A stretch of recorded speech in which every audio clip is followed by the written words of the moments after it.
I think it is one advice that I would like to give is that a lot of people, live in a very bipolarized approach.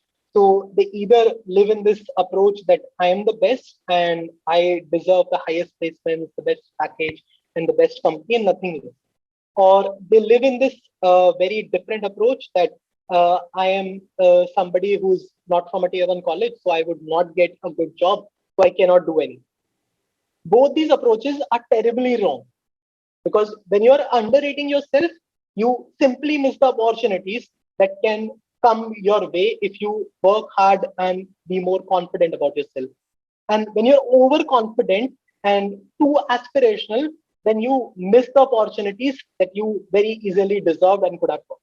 In most of the cases, you missed the bus that was right for you, could have taken you a mile ahead where you could have got a Mercedes. But if you keep waiting for the Mercedes, the fact is it might not just come to you. It's fine if you have to take a bus for a ride. Life is a continuous journey. Don't keep sitting or standing on the road waiting for the bus. Take a bus if you have.